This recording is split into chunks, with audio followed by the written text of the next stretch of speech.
It's been estimated that an average American living in cities sees up to 4,000 ads a day. Ads are everywhere you look. Subways, bus stops, billboards, magazines. This toxic culture of mindless consumption exploits our innermost insecurities and desires to meet impossible standards. The corporate PR machine is enormously successful due to a model created by a man named Edward Bernays nearly a century ago. The nephew of Sigmund Freud, Bernays is considered the father of modern propaganda, or public relations. An Austrian aristocrat, Bernays' first contribution to the United States was helping President Woodrow Wilson sell the idea of World War I as a noble mission to spread democracy in Europe. In order to create the engineering of consent, Bernays argued, you must appeal to the unconscious mind. And on behalf of numerous corporate clients, Bernays helped perfect the tools of manipulation and conditioning that are used today. To understand more about the history of propaganda and the collusion between the U.S. empire and Fourth Estate, I talked to Professor of Media Studies at New York University, Mark Crispin Miller, who wrote the intro to the new edition of Bernays' 1928 seminal book, Propaganda. When did public opinion begin to stand out as a force to be managed by the establishment? For all intents and purposes, I think it's probably most accurate to say that World War I marked an important turning point in the rise of what we call public opinion as a consideration for political leaders, and the science of propaganda, which was used and has been used with increasing sophistication to move public opinion in certain directions, basically to make sure that we don't succumb to anything like real democracy, you know. I mean, public opinion has to be respected, but not out of any respect for the popular will. It has to be respected as a kind of mighty beast that needs to be tamed unless democracy break out and upset the apple cart. In the introduction you wrote to Bernays' book, Propaganda, you said his aim was not to urge the buyer to demand the product now, but to transform the buyer's very world so that the product must appear to be desirable as if without the prod of salesmanship. Talk about how this strategy has been institutionalized.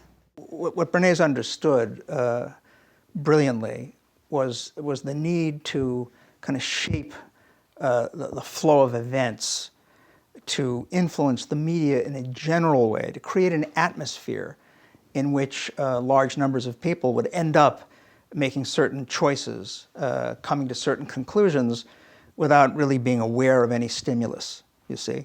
So he had a lot of contempt for advertising because it was too explicit, it was too blatant, it was saying buy this. I mean, it wasn't quite as simplistic as he made it sound. He badmouthed advertising and disdained it in favor of his own method.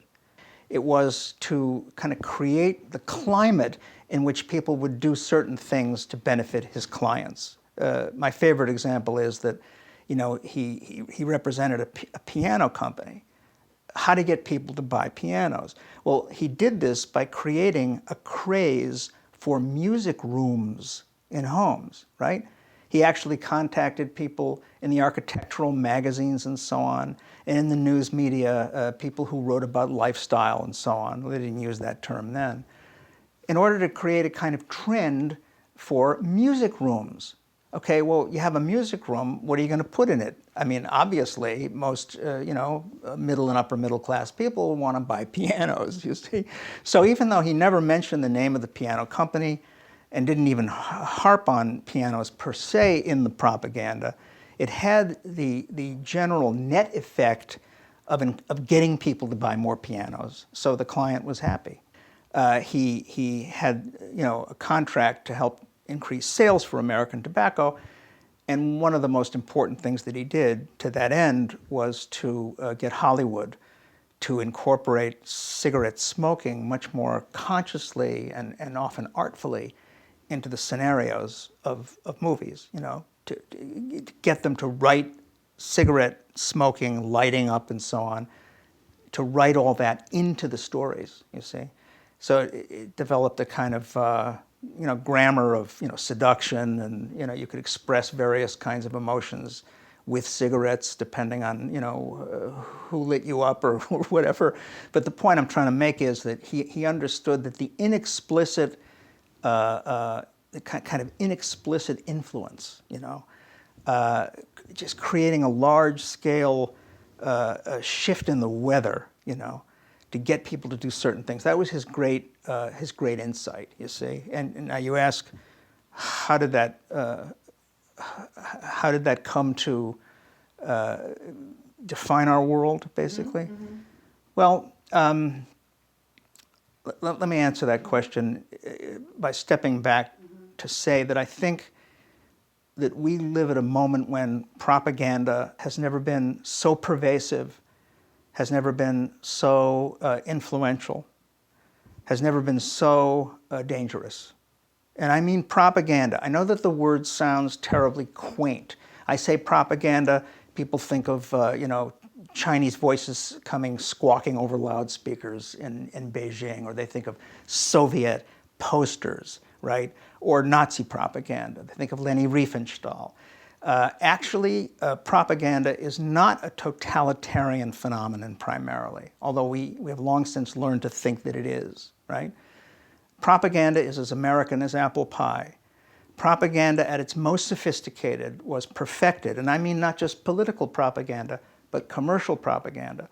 Both kinds of propaganda were perfected jointly by the United States and Britain.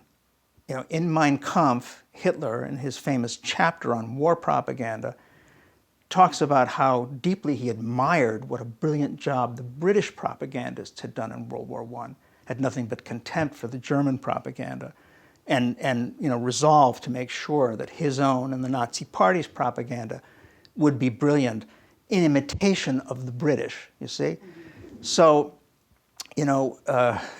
how many people does the world of propaganda employ in the United States, if you think about it? I mean, it isn't only people in public relations. It's also people in advertising agencies. It's also people in the world of so-called public diplomacy. It's also people in the world of what we call lobbying. There are countless euphemisms that we use today for propaganda, right?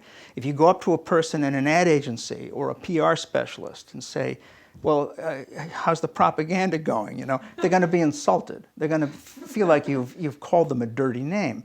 They don't understand that they do propaganda, right? They do propaganda.